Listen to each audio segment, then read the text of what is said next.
शांति। ओम शांति। संगम युग पर हम सभी बाबा के बच्चे पदमा पदम भाग्यशाली हैं, क्योंकि संगम युग पर ही हमें सभी वर्षे में अधिकार में खजाने बाबा के प्राप्त होते हैं, और जो केवल एक जन्म के लिए नहीं लेकिन जन्म जन्मांतर के लिए 21 जन्म तो बाबा की गारंटी है, और उसके आगे भी अनेक जन्मों तक ये अविनाशी खजाने हम आत्माओं की प्रॉपर्टी है। संगम युग पुरुषोत्तम युग है, धर्माऊ युग है, परमात्मा अवतरण का युग है, और इसीलिए इस युग में शिव बाबा हम बच्चों के लिए दाता विधाता और वरदाता के रूप में भोले भंडारी बन कर के अपने सब भंडार हमारे लिए खोल देते हैं। और यही युग है जिसमें हमें एक का पदम गुना, अगर हम एक श्रेष्ठ कर्म करते हैं, सत्कर्म करते हैं, तो उसका हमें पदम गुना प्राप्ति होती है, जिसमें हम पूरे कल्प का खाता अपना जमा कर सकते हैं। दुनिया में भी लोग पुण्य कर्म करते हैं, भक्ति में भी लोग दान पुण्य करते हैं, लेकिन उस दान पुण्य की प्राप्ति भी ऐसी ही है कि अल्पकाल के लिए उसकी प्राप्ति हो जाएगी, करके एक जन्म तक उसकी प्राप्ति हो जाएगी। लोग अन्न दान करते हैं, वस्त्र दान करते हैं, नेत्र दान करते हैं, रक्त दान करते हैं, धन दान करते हैं। पुण्य का अर्थ, कल बाबा ने कहा मुरली में, अगर हम दान देते हैं, दान करना माना पुण्य करना, तो उसका अर्थ क्या है? समय पर सहयोग देना। किसी भी आत्मा को जब आवश्यकता है, आवश्यकता के समय पर उसके काम आना, उसे सहयोग देना, ये पुण्य करना है। या सुख देना, यदि हम दूसरों को सुख देते हैं, खुशी देते हैं, तो उनकी दुआएं हमें मिलती हैं, तो ये हमारा पुण्य का खाता बनता है।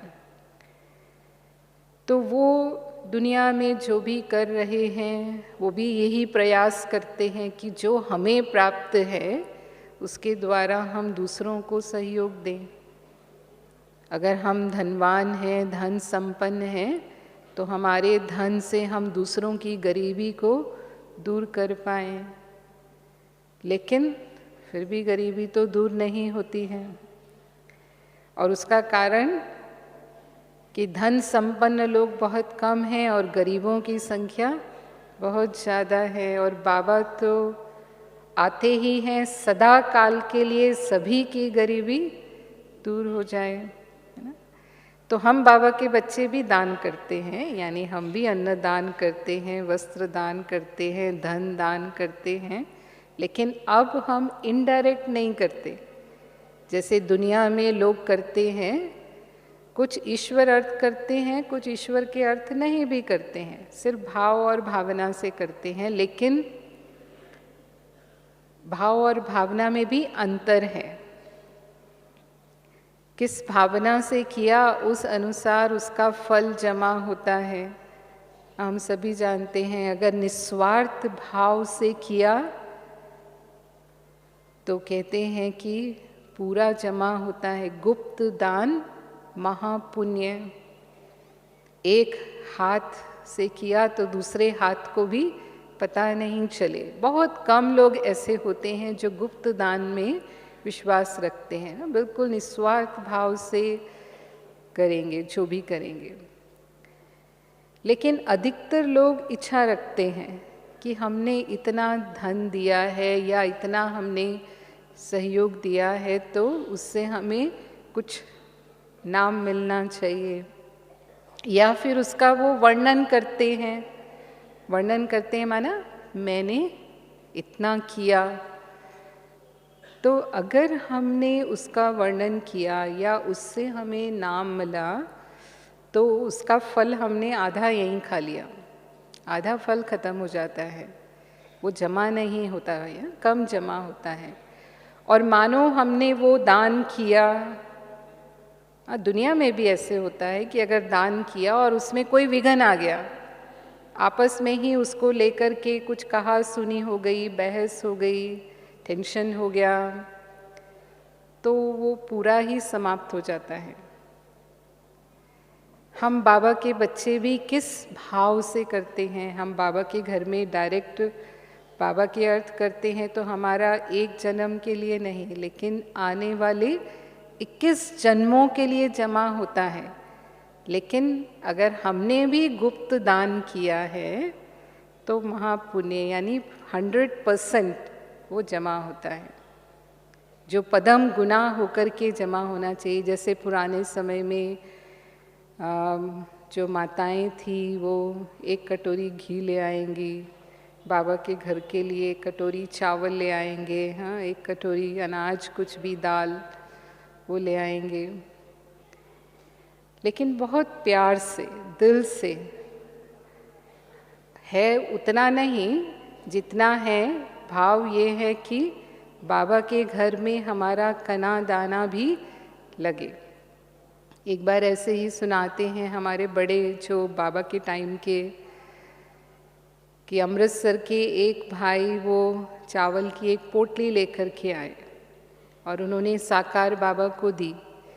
कहा बाबा ये चावल मेरी भावना है, जो भी यज्ञ में भाई बहनें रहते हैं उन सबको बनाकर खिलाना है। तो बाबा ने कहा कि तुम तो सुदामा के चावल लेकर आए हो, तुम्हें सतयुग में महल मिल जाएंगे। तो वो सुदामा के जो चावल का यादगार है, हम ऐसा सोचते हैं शायद ऐसे ही बाबा के बच्चों से बना है कि हम क्या देते हैं बाबा को।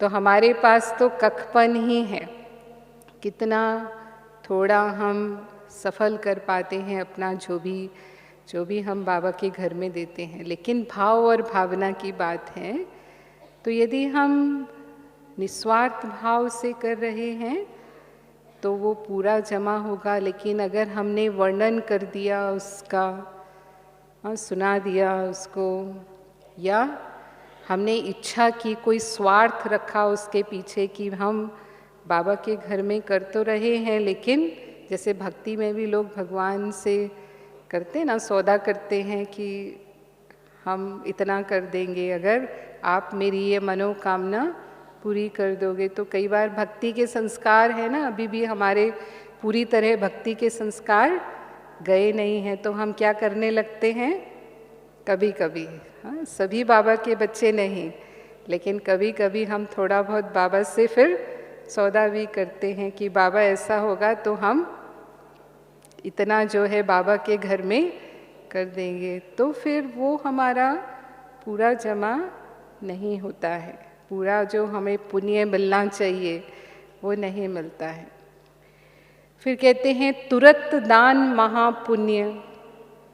अगर हमें कभी शुभ संकल्प आया है कि मुझे ये करना है ईश्वर अर्थ, और हमने तुरंत कर दिया तो वो हमें पूर्ण सफलता मिलती है।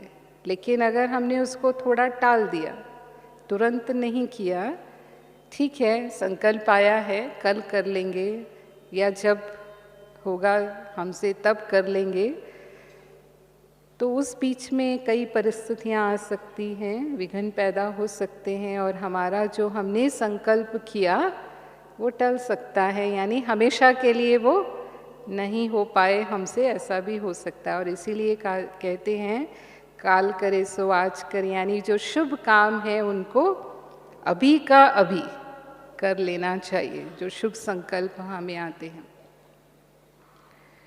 और पुण्य और पाप दोनों का संबंध है। तो पुण्य कर्म तो हैं सहयोग देना, निस्वार्थ भाव से कर्म करना, लेकिन पाप क्या है? विकारों के वश होकर के हम जो कर्म करते हैं वो हमारे पुण्य को नष्ट करते हैं। हम कर्मों की गुह्य गति में सुनते हैं ये कि जो भी विकारी भावनाएं मन में आती हैं और उसके वश कर्म हो जाते हैं, काम, क्रोध, लोभ, मोह, अहंकार, मानो किसी आत्मा के प्रति मेरे मन में कोई विकार के वश भावना जन्म लेती है। वो काम विकार के भी हो सकती है, क्रोध यानी ईर्ष्या, द्वेष, घृणा ये भी हो सकता है, कोई लोभ वृत्ति भी हो सकती है, मोह भी हो सकता है जिसे हम लगाव झुकाव कहते हैं, वो भी हो सकता है। अहंकार यानी मैंपन का भाव भी हो सकता है। कोई भी जो भी विकारों के वश भावनाएं मन में पैदा हो जाती हैं वो हमारे पुण्य को नष्ट करती हैं और पाप को बढ़ाती हैं। बाबा कहता है एक का अगर पदम गुना प्राप्ति है तो एक का 100 गुना दंड भी है। और इन सब पर कई बार हमारा बहुत अटेंशन नहीं होता है। सारे दिन में जो भी हम कर्म कर रहे होते हैं, बोल रहे होते हैं, व्यवहार में आ रहे होते हैं, तो हम इसे चलता ही है। कौन संपन्न बना है?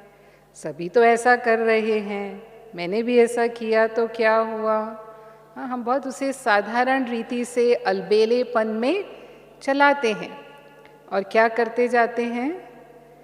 जो अभी हमारे पुण्य का खाता बढ़ाना चाहिए उसकी बजाय छोटे छोटे पाप, बहुत बड़े बड़े पाप नहीं करते हैं हम ब्राह्मण बनने के बाद, लेकिन बाबा कहते हैं विकारों के अंश वंश, ये मोटे रूप नहीं है, सूक्ष्म रूप है, माया के रॉयल रूप है।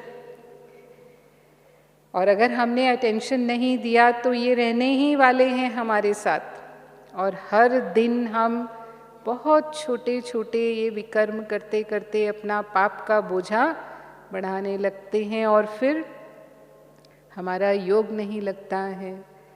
बाबा की याद में बैठते हैं तो ये पाप का बोझ हमें नीचे उतार देता है, क्योंकि अगर आत्मा हल्की नहीं है, डबल लाइट नहीं है तो उड़ नहीं सकती। उड़ने के लिए लाइट स्थिति चाहिए। तो ये निशाने हैं, तो हमें ये रोज़ चेकिंग करना अपना ज़रूरी है। बाबा हमें कहता है कि कोई कैसी भी आत्मा हो उसके प्रति सदा मेरी शुभ भावना होनी चाहिए। आज भी था ना वरदान में, क्या था आज वरदान में? बाबा ने कहा कोई क्रोध भी कर रहा है मानो, तो क्या करना है हमें? रहम का शीतल जल डालना है, तेल के छींटे नहीं डालने हैं। हम क्या सोचते हैं, परिस्थिति ही ऐसी है ना, ये व्यक्ति ही ऐसा है ना, वायुमंडल ही ऐसा है ना, तो हम क्या करें? हो जाता है। हम करना नहीं चाहते हैं लेकिन हो जाता है, मेरे भाव बदल जाते हैं। ये करता ही ऐसा है ना, करती ही ऐसा है ना मानो। और अगर मेरे भाव और भावना बदले तो मेरा हिसाब किताब कर्म बंधन छूटने की बजाय मैंने और उसको पक्का कर दिया, यानी अपने पाप के खाते को मैंने बढ़ा लिया। हालांकि ये सिर्फ मनसा के स्तर पर है, हम शायद बोलते नहीं हैं लेकिन मन में नेगेटिव भावनाएं ले आते हैं उन आत्माओं के प्रति। पर अगर मैं ऐसे समझती हूँ कि ये आत्मा अगर क्रोध कर रही है तो ये माया के वश है, इस वक्त इसके तमो प्रधान संस्कार इमर्ज हैं। तो मेरा फर्ज क्या है, मेरा कर्तव्य क्या है? मेरा कर्तव्य है इस आत्मा को सहयोग देना ताकि इसको शांति मिले। और उस समय अगर हमने उसको वो सहयोग दिया, यानी हम शांत रह गए, उसको शांति का दान दिया, तो बाद में उनको अपने आप रियलाइज होता है और वो उसमें परिवर्तन भी लाते हैं। तो हमने अपना कर्तव्य निभाया, और नहीं तो क्रोध में हमने भी क्रोध किया तो फिर हमने उसको बढ़ा दिया। तो जब भी हम कर्म करते हैं, उस कर्म में हमें ये अटेंशन देना है कि मेरे बोल व्यवहार में मेरी जो भावनाएं हैं वो शुद्ध हैं, पवित्र हैं, बाबा की श्रीमत प्रमाण हैं। और यदि हम बाबा की श्रीमत प्रमाण कर्म करते हैं तो फिर कदम में पद्मों की कमाई जमा होती है। बाबा की याद में कर्म किया, बाबा को याद किया और एक बिंदी लगाई। बाबा हमें 3 बिंदी का पाठ पढ़ाते हैं। मैं आत्मा बिंदी हूँ, शिव बाबा बिंदी है और ड्रामा बिंदी है। बाबा को याद किया माना मैं आत्मा बिंदी हूँ, बाबा बिंदी है। तो जैसे ही हमने बाबा को याद किया, हमारा पुण्य का खाता बढ़ जाता है। और जितना हम निरंतर योगी रहते हैं, जितना हम अपना याद का चार्ट बढ़ाते हैं, उतना हमारी कमाई जमा होती जाती है। और बाबा की याद में कर्म कर रहे हैं तो हर कदम में पदम है, तो हम पद्मा पदम पति हैं। बाबा कई बार कहते हैं कि मेरे बच्चे जो हैं वो रिचेस्ट इन द वर्ल्ड है। अब रिचेस्ट इन द वर्ल्ड क्यों कहा? Highest, holiest and richest. देखने में तो हम साधारण हैं, तो दुनिया में भी जो आज रिचेस्ट कहलाते हैं, बाबा कहता है कि वो चलो 1 घंटे में 1 करोड़ कमाते होंगे, लेकिन पदम तो नहीं कमा सकते। तो यहाँ कदम में पदम, पदम कमल को भी कहते हैं। तो यदि हमारी पदम समान स्थिति है, कमल फूल समान जीवन बाबा कहता है, तो बिल्कुल हम हर कदम में पद्मों की कमाई जमा कर रहे हैं, जो सारे कल्प हमारे साथ चलने वाली है। तो इस थोड़े से समय में, जो थोड़ा साल का समय हमें मिला है संगम युग में, हमारे जीवन का भी कितना समय, मैं समझती हूँ कि हमारी आयु जितनी भी हो उसमें से कितने कम साल के लिए हमें बाबा का ज्ञान मिला। अब कितने साल और हैं हमारे, वो भी कोई निश्चित नहीं है। तो इस थोड़े से समय में हमें केवल 21 जन्मों की नहीं, पूरे कल्प की कमाई जमा करनी है। तो ये समय कितना वैल्यूबल है, और इसीलिए बाबा कहता है कि संगम युग का समय भी खजाना है।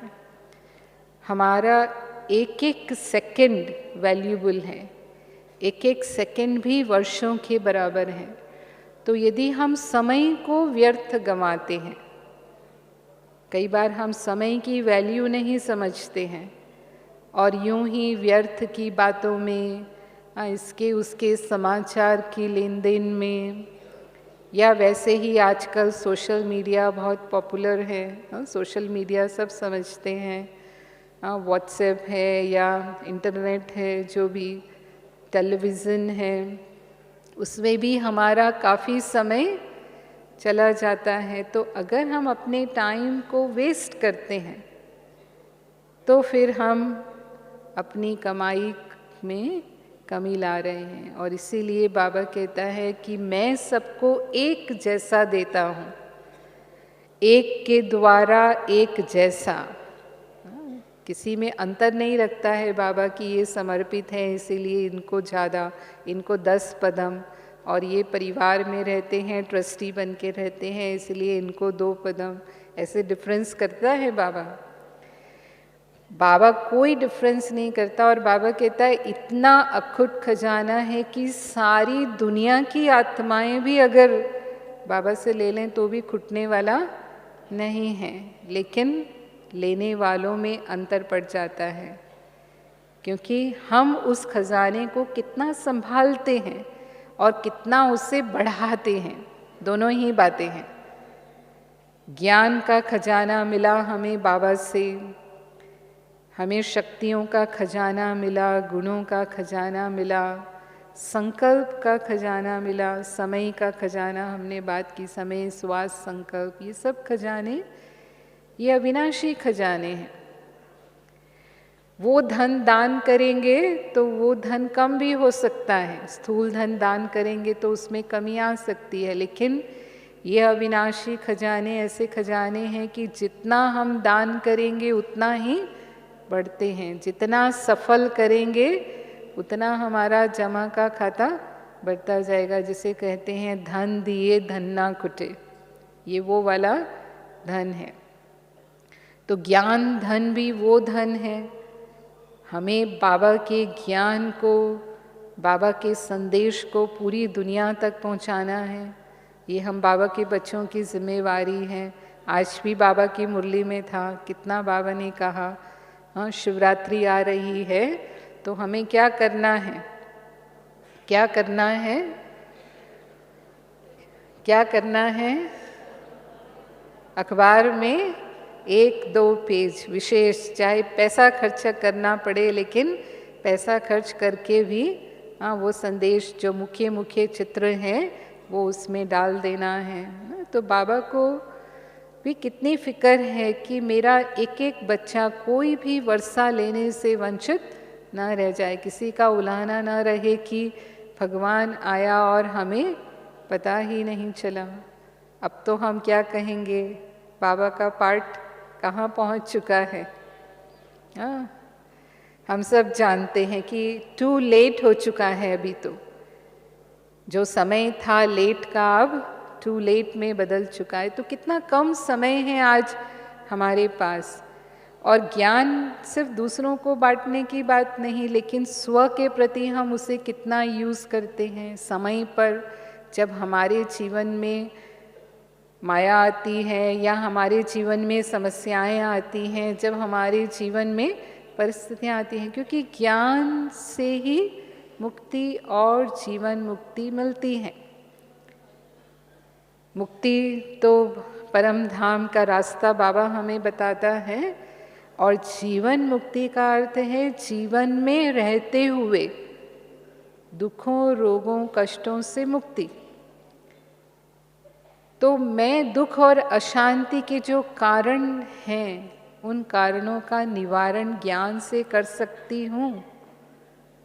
वो दुख के कारण जो दुनिया में है वो ख़त्म नहीं होने वाले हैं ना, वो समस्याएं तो हमारे सामने आने ही वाली हैं, लेकिन वो आते हुए क्या ज्ञान के शस्त्र यूज़ करके मैं शांत रह पाती हूँ, सुख का अनुभव कर पाती हूँ।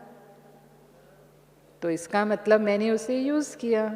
मानो क्रोध की ही परिस्थिति है, वो हमें दुखी करती है। अब उस क्रोध की परिस्थिति में भी शांति का अनुभव कैसे करना है, वो अगर ज्ञान को मैंने अपने अंदर समाया है तब समय पर हम उसे यूज़ कर पाएंगे। और नहीं तो जैसे अज्ञानी लोग दुखी होते हैं ऐसे ही हम भी दुखी होते हैं। तो ज्ञान का मैंने क्या किया, सिर्फ श्रवण किया, उसे सिर्फ मैंने सुना, लेकिन उसे समाया नहीं। तो समय पर वो काम नहीं आया।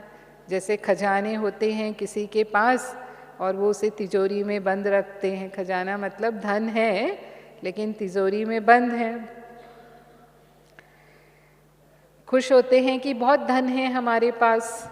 एक सेठ था, उसके पास बहुत सोना था, तिजोरी में सोना रखा था, और वो बहुत खुश होता था अपना वो सोना देख करके कि मेरे पास इतना सोना है। लेकिन स्वभाव से वो बहुत कंजूस था, कभी भी ना वो खुद यूज़ करता था, ना ही अपने परिवार में किसी को यूज़ करने देता था। एक दिन जब उसने तिजोरी खोली तो सोना गायब। तो घबरा गया, उसने कहा मेरा इतना सोना कहाँ चला गया, कहीं चोरी तो नहीं हो गया। तो बस उसने अभी तिजोरी बंद की और सोचने लगा क्या करूं। इतने में उसका दोस्त आया। तो दोस्त ने पूछा क्या हुआ। उसने कहा कि तिजोरी का सोना गुम हो गया है। तो बोला इतना घबरा रहे हो। तो उसने कहा घबराने की बात तो है ही, तो उसने कहा तुम चिंता मत करो, मैं कल तुम्हारा सोना तुमको लाके दे दूंगा। तो उसने कहा तुम कैसे लाओगे? तो उसने कहा तुम चिंता नहीं करो, मैं लाके दूंगा। तो उसने कहा ठीक है, बोलता है तो शायद कोई होगा इसके पास तरीका। तो दूसरे दिन उसने क्या किया, एक पत्थर लिया और उसके ऊपर सोने का पतरा जैसे कहेंगे, ऐसे उसके ऊपर लपेट के उसको बिल्कुल सोने का गोला जैसे बना के वो दिया उसको। तो वो समझ गया, उसको हाथ में लेते उसे समझ में आ गया कि ये तो सोना नहीं है, पत्थर है। तो उसने कहा तुम मुझे पत्थर दे रहे हो, मेरा सोना कहाँ है? तो उसने कहा कि तुम्हारे लिए क्या फ़र्क पड़ता है, पत्थर हो या सोना हो, तुम्हें तो सिर्फ देखना है, यूज़ तो करना नहीं है। तो हमने भी अगर खजानों को सिर्फ देखकर खुश होते हैं, बाबा ने इतने खजाने दिए हैं, कितने हम खजानों के मालिक हैं, लेकिन अगर उसे यूज़ नहीं कर रहे अपने लिए और सेवा में उसे सफल नहीं कर रहे, तो वो बढ़ता नहीं है, हमारा पुण्य का खाता बढ़ता नहीं है। अगर बढ़ाना है तो उन्हें यूज़ करना है।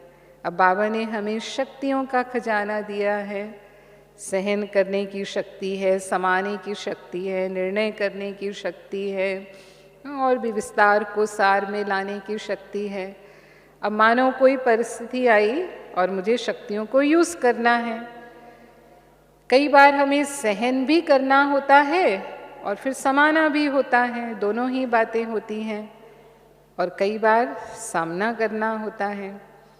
अब मानो मैंने सहन तो कर लिया किसी बात को, किसी ने मुझसे कुछ कहा, मैंने सहन तो कर लिया, लेकिन हम समा नहीं सके, उसको समा नहीं सके। माना जो मेरे कोई अपने हैं उनको जाकर के मैंने सारी बात कह दी, देखो ये मेरे साथ ऐसा करते हैं, मैं कितना सहन करती हूँ, कब तक मैं सहन करूँगी, आखिर कब तक मरना पड़ेगा, मतलब इस तरह की बातें अगर हमने की तो फिर हमने समाया नहीं। तो बाबा कई बार कहते हैं सहन करने की कमाल तो की, लेकिन उस कमाल को धमाल में बदल दिया, क्योंकि वो फिर आप तक नहीं रहने वाला है, आपसे एक को गया, एक से दूसरे को, दूसरे से तीसरे को, सारा वातावरण कमज़ोर हो जाता है उसकी वजह से। तो दोनों शक्तियाँ साथ साथ चाहिए। तो यदि हमने समय पर गुणों को, शक्तियों को प्रयोग कर लिया तो हम सफल हो गए। अब कई बार हमें समाना नहीं है, सामना करना होता है, या सहन नहीं करना है, सामना करना होता है। परिस्थिति कुछ ऐसी होती है पर हम सही निर्णय नहीं ले सके कि कब हमें सहन करना है, कब हमें सामना करना है। तो जहाँ सहन करना है वहाँ सामना कर लिया, जहाँ सामना करना है वहाँ सहन कर लिया, तो भी वो प्राप्ति हमें नहीं होगी। तो गुणों और शक्तियों को सही समय पर प्रयोग करना, ये अपने पुण्य के खाते को बढ़ाना है। ज्ञान धन हमारा, बाबा कहता है knowledge is source of income. केवल मुक्ति, जीवन मुक्ति ही हमें मिलती है नहीं, लेकिन ज्ञान जो है वो हमारे लिए, जैसे दुनिया में भी जो हाईली क्वालिफाइड होते हैं वो अधिक धन कमाते हैं, और ऐसे ही जितना ज्ञान धन से हम अभी संपन्न हैं, वो कभी स्थूल धन की भी कमी उनके पास नहीं होगी। तो प्रकृति उनकी दासी होती है, और जो उनकी आवश्यकताएं होती हैं वो सहज पूरी होती हैं। ये भी उस खजाने को यूज़ करने की विशेषता है। तो स्वयं के लिए अगर हमें यूज़ करना है तो रोज़ विचार सागर मंथन करने की ज़रूरत है। इसीलिए बाबा कहता है कि मनन चिंतन करो ज्ञान का। सिर्फ एक बार मुरली सुन ली वो काफ़ी नहीं है। कई बार हम देखते हैं भाई बहनें मुरली सुन के बाहर आते हैं, फिर 1 घंटे के बाद पूछो क्या कहा बाबा ने। मुरली तो बहुत अच्छी थी, हाँ, लेकिन याद नहीं आ रहा क्या कहा बाबा ने। और अगर शाम को पूछेंगे तो 1 घंटे के बाद थोड़ा ज़ोर लगाएंगे तो शायद फिर भी एक आधी पॉइंट याद आ जाएगी। और शाम को पूछेंगे तो अब जो चीज़ मेरी स्मृति में नहीं है, क्या वो मेरे कर्म में आएगी? नहीं आ सकती हैं। और इसीलिए हम दादियों को देखते हैं आज भी। दादी प्रकाश मणि जी के साथ हमें रहने का सौभाग्य मिला। आपने भी सुना होगा, दादी 4 बार मुरली पढ़ती थी। इतनी बार उन्होंने मुरली सुनी, ओम मंडली से वो बाबा के साथ हैं, मुरली सुनी इतने सालों से, लेकिन फिर भी लास्ट समय तक भी दादी 4 बार मुरली सुनते थे यानी खुद पढ़ते थे, एक बार सुनाते थे। रात को सोने से पहले दादी मुरली पढ़ते थे, सुबह अमृत वेले उठने के बाद पढ़ते थे, क्लास में सुनाते थे, और शाम को रेस्ट करने के बाद जब उठते थे दादी तभी भी मुरली पढ़ते थे। और इसलिए हम देखते थे वो बाप समान थे, बाबा की शिक्षाओं का स्वरूप, क्योंकि स्मृति है क्या बाबा ने कहा, और जो बाबा ने कहा वो करना है। और बहुत सहज भाव से वो उनका पुरुषार्थ था। कभी भी हमने उनको मेहनत करते हुए नहीं देखा। तो यदि हम भी बाबा के ज्ञान को इतना महत्व देते हैं, नहीं तो कई बार क्या होता है, अगर हम विस्मृति में आ जाते हैं, सारा खेल ही स्मृति विस्मृति का है। यदि हम इस विस्मृति में आ जाते हैं, मैं कौन सी आत्मा हूँ, तो आज भी बाबा ने कहा ना, देह अहंकार के संस्कार इमर्ज हो जाते हैं। और जब देह अहंकार आता है, देह अभिमान आता है, पाप मूल अभिमान, सभी विकारों की जड़ देह अभिमान है। पुराने संस्कार सब इमर्ज हो जाते हैं, हम भूल ही जाते हैं मैं कौन हूँ, बिल्कुल ही भूल जाते हैं। और फिर वही चाल, जो पुरानी चाल थी हमारी, चाल चलन जिसे बाबा हम कहते हैं, तो अभी हमें अपने चेहरे और चलन के द्वारा सेवा करनी है। हमारी चाल और चलन अभी कैसे होनी चाहिए? जिसका पुण्य का खाता जमा होगा, उसका ईश्वरीय नशा और खुशी उसके चेहरे पर दिखाई देगा। दुनिया में भी जो बहुत संपन्न होते हैं, उन आत्माओं के चेहरे की झलक और फलक क्या होती है? चेहरा देखते ही पता चलता है कि हाँ, ये बहुत संपन्न आत्माएं हैं। तो अगर पुण्य का खाता फुल जमा है, तब हमारी भी ब्राह्मण जीवन की झलक फलक कैसी होगी? कैसी होगी? स्वतः ही चेहरा ही सर्विसेबल होगा, चेहरा ही आपका सेवा करता रहेगा। कई बार बोल हमारे ऐसे हो जाते हैं, साधारण रीति से हम बोलते हैं, मतलब साधारण चलन, जैसे दुनिया में हमने किसी के बारे में कुछ भी कह दिया, फलाना ऐसा है, फलाना ऐसा है, जिसको बाबा कहता है पर चिंतन करना। कई बार ग्लानि भी कर देते हैं हम उनके बारे में, जो भी उनकी कमियां हम जानते हैं। लेकिन ग्लानि को भी गायन में बदलना, मानो हमने किसी का व्यर्थ चिंतन सुना भी, हम न करें, ये हमारे हाथ में है। कई बार हम न सुने, ये हमारे हाथ में नहीं होता है। मानो हमने कभी सुना भी, तो बाबा कहता है कि सुनकर उसको पॉजिटिव में चेंज कर देना, यानी आप अपनी तरफ से कोई उनकी विशेषता बता दो, उसको टेका नहीं दो। कई बार हम कहते हैं हाँ आप बिल्कुल सही कह रहे हो, ऐसा ही है। तो अगर हमने ऐसा भी किया तो क्या किया?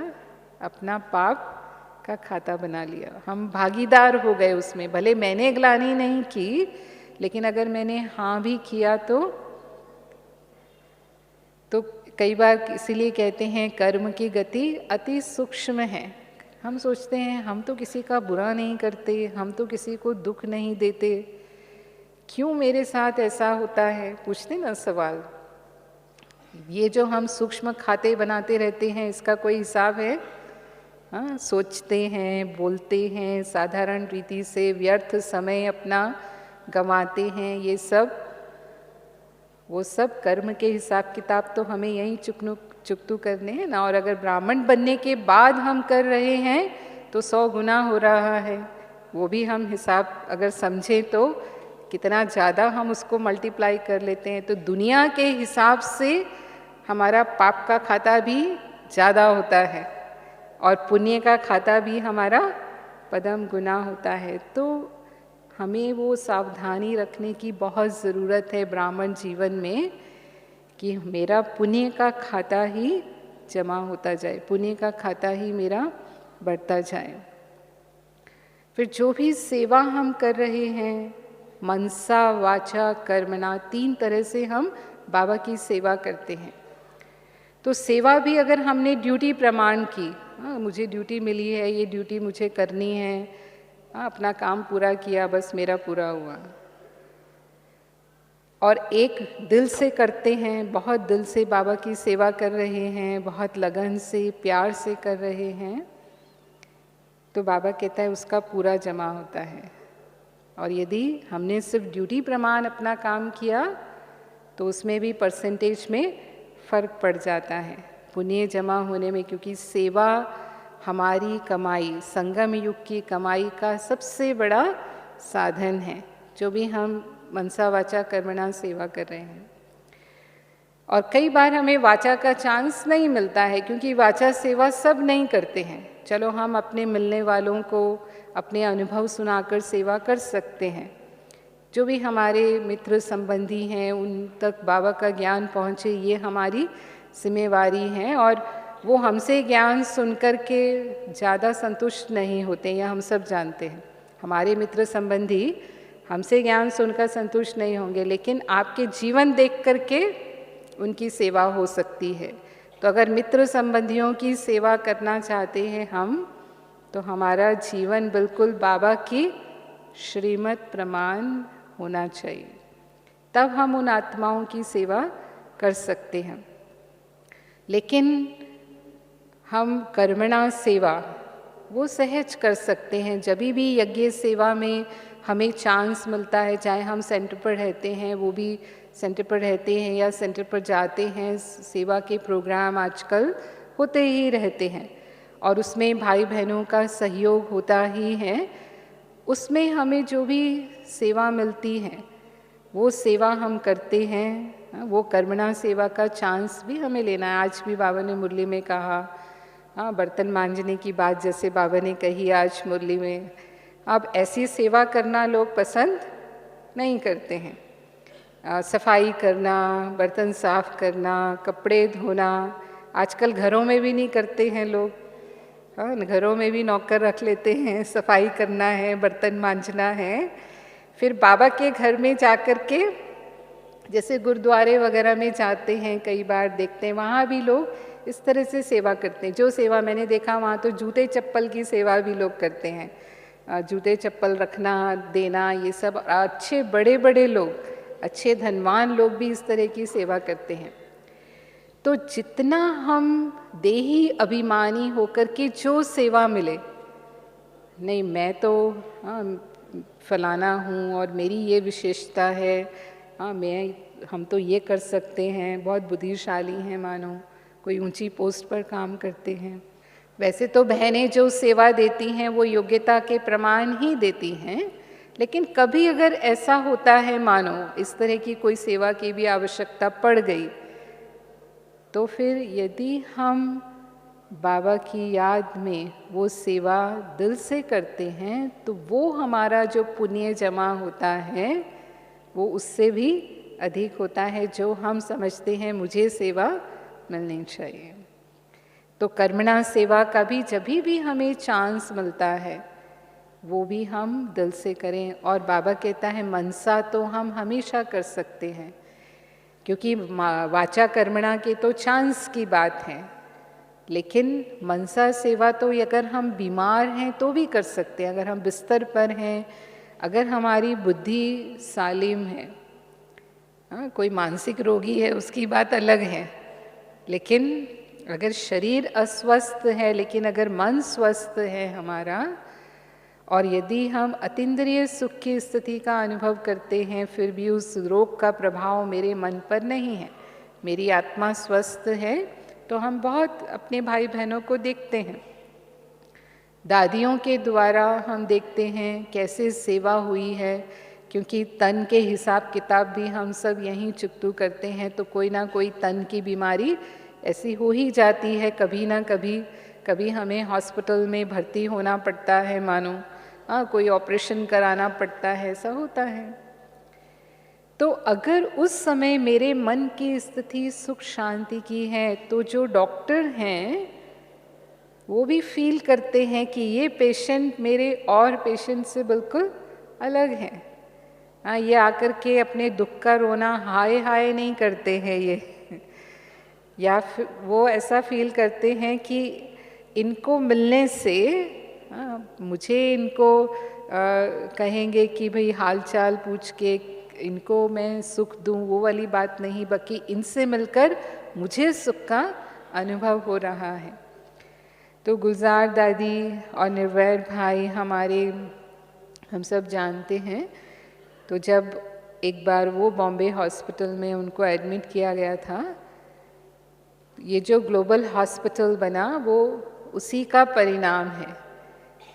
ये जो डॉक्टर अशोक मेहता जब दादी से मिलने आते थे तो उनसे ऐसा ही फील करते थे कि ये मेरा पेशेंट तो वंडरफुल पेशेंट थे, तो और सबसे बिल्कुल अलग है। क्योंकि दादी पूछती थी बिल्कुल, दादी आराम में है और पूछती थी डॉक्टर आप कैसे हो, और पेशेंट तो आते ही डॉक्टर ये हो रहा है, ये हो रहा है, ये हो रहा है, उसकी बजाय आप कैसे हो। तो इतना प्रभाव पड़ा कि जब दादी ने उनको माउंट आबू आने का निमंत्रण दिया तो उन्होंने तुरंत स्वीकार कर लिया उसको, और वो माउंट आबू आए।